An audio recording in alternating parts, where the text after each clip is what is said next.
Hey everyone, it's Simon. Hope you're well and having a great start to February. This is the Patreon podcast for February 2017. I may stick this up on YouTube as well, on a kind of lo-fi scale, because this is going to be a complete and utter brain dump of various different things that's going on. So apologies that this will be incoherent, not quite drunken ramble. I've just had the odd cider or two, but we'll make our way through it.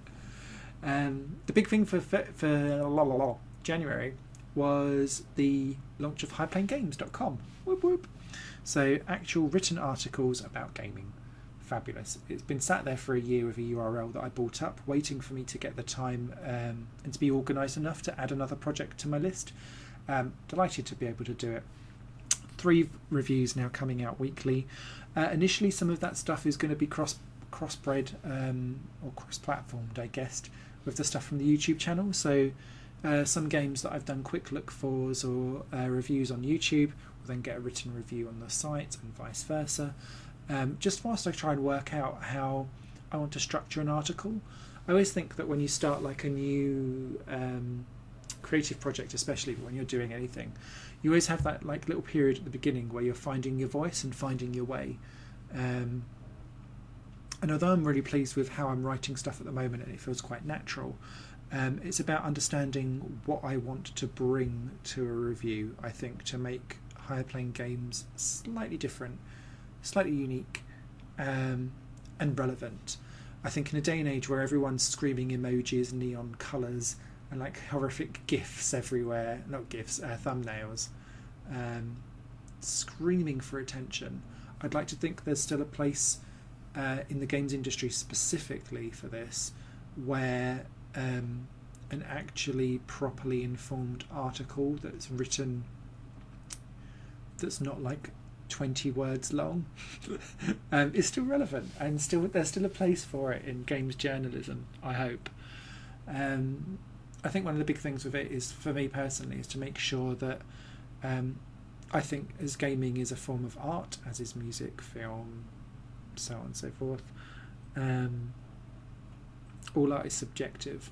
So if I'm able to relate the experiences that I have and the things that I like and don't like about games, and there's certain tropes or there's certain little picnics, and whether or not games conform to that or not, you're able to make up your own mind and opinion over something and not have to take what I say for gospel, because actually there's going to be some things that we disagree on. But so long as I make it clear about what I do and don't appreciate about a specific game, then at least you'll be able to make up your own mind, is where I'm trying to come for where I'm trying to go with that, essentially. So yeah, highplanegames.com. Go over and take a look. I'm pleased with it. The YouTube channel itself up next. Plenty of stuff, obviously, throughout January. There was a video every single day. Same's going on for February and for the rest of time, essentially, until I keel over or just give up entirely. But what adding High Plane Games has kind of made me look at and realise is that it's the thing that's pushed me over the threshold as a creator to now go, right, I'm no longer shy about the fact that I run a Patreon campaign, and that people can donate. And I've always kind of stuck it in a description. I've just gone, oh, you can donate if you like. So what I'm going to be doing from February, and they won't be in all of the videos initially, because I've already pre-recorded some stuff, notably Tadpole Treble and some Firewatch bits, in advance, just because I sat there and done it all in like a sitting, essentially, because I had the chance to play the game from beginning to end, which was grand. There's going to be little 20 second segments at the end of videos that basically introduce the Patreon campaign to people as they watch. I feel like I've got beyond that shyness that a lot of creators have, where you undervalue work, or you don't, it feels rude or big-headed or something like that to basically say, I'm a content creator, I do all of this stuff, if you like what I do, then you can consider donating and supporting me. Thank you very much for your time. but it takes people a varying length of time, I think, to get to the point where you're comfortable to even say that. I speak in part of my day job that I used to do before I've changed department slightly in where I work. I used to work quite a lot with entrepreneurs or people wanting to start their own business and doing it in a creative way. And it's fascinating to watch people basically talk themselves out of ever getting paid money for things that they make and create.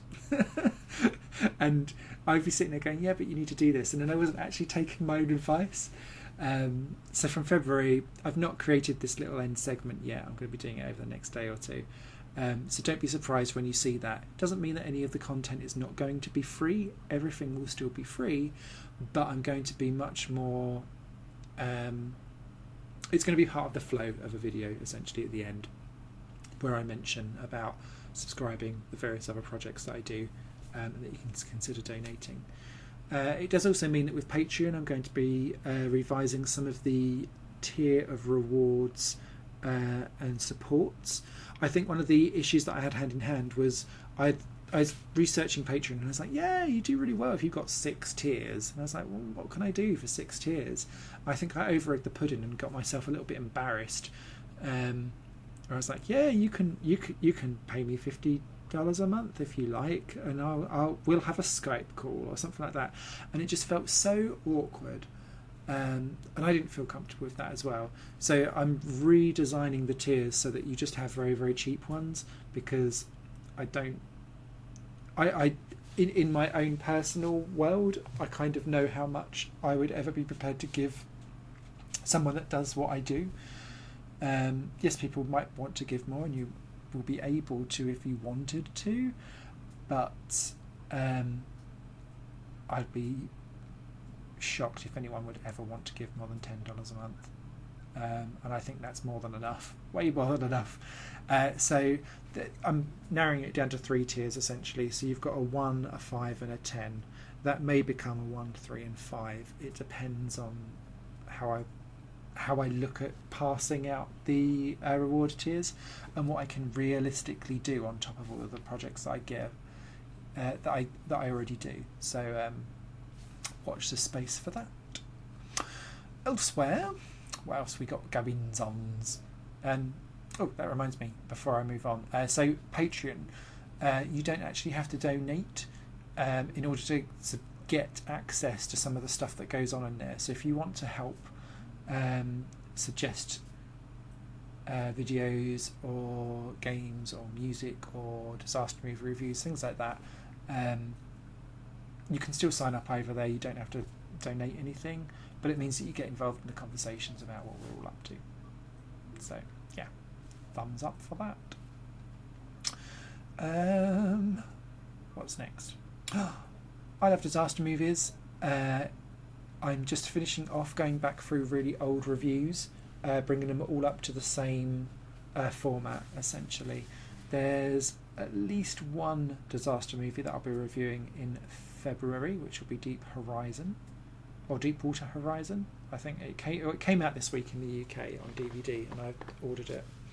And so that should be winging its way to me this weekend, hopefully. So that's all good. Highplaymusic.com is just more of the same. I've got lots of outstanding reviews from the back end of 2016 that I want to get out in February. So I always get a lot of really positive feedback from the music site, where lots of people discover new artists and like, hey, I never even knew these existed, because it focuses quite a lot on independent music and underground artists essentially that I discover and enjoy. And for the month of February, it's going to be a little bit more review based on music albums. That still means that you will be looking at reviews maybe of artists that you don't necessarily know of, but it's just to kind of clear the decks so that I can focus on promoting a lot of new things for 2017. Specific things that popped out low last month. It looks like being a good year for music for me.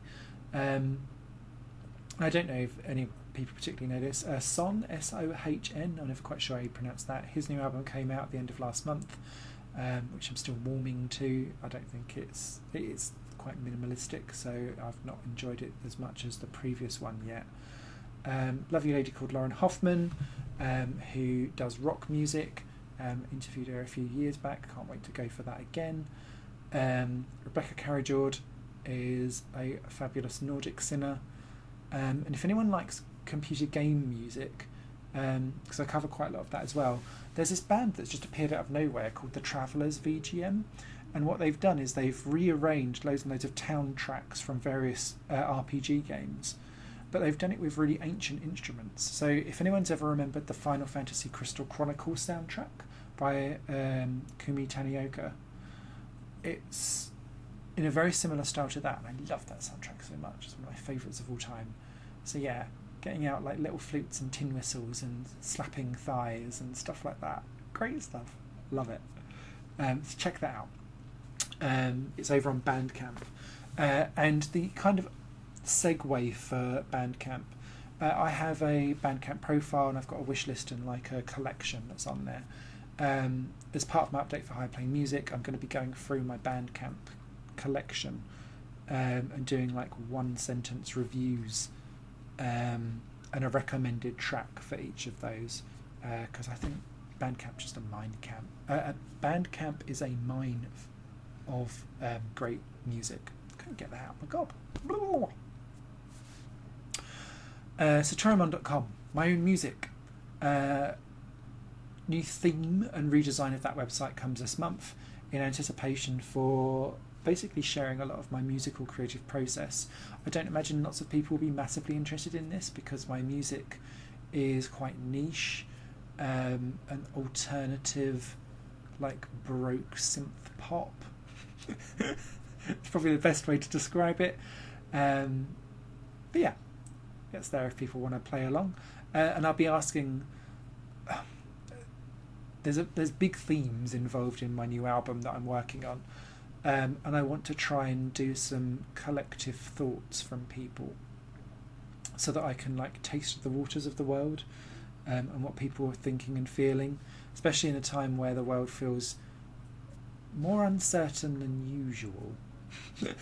I guess is a really polite way of putting it. And how do we deal with all of the noise that's going on in this world, I think, is a big thing. And one of the inspirations, I guess, for the Relaxed Gamer series, which I may be parking for February, to be fair. I want to see how that kind of simmers in my brain before I return to the Relaxed Gamer series, I think. So yeah, it's a interesting time, and that always makes me very, very creative musically. So I like to get in on the act on that. So look forward to updates there. The last things I wanted to say on this list is there's a Steam group for higher playing games. You're most welcome to join. It is deadly quiet at the moment, but that can be quite helpful for discovering new friends and getting chatty with people. And we're looking to do some online group F1 races, which will be recorded hopefully for the channel. So if you want to get involved in that, do pop across. And obviously there is a Discord server which are for all of the projects, so we can all chat about those, and I'll pop those that stuff below if it's not already in the Patreon feed, which I believe it is. So yeah, do pop along and see how we're getting on. Apologies, that was a bit all over the place and long-winded and rambly. It's been a crazy old week, and it's only Wednesday now. So yeah, you guys will take care. Thank you so much for bearing with me whilst I ramble off on a tangent. And I wish you all a fabulous February. Toodles. Bye for now.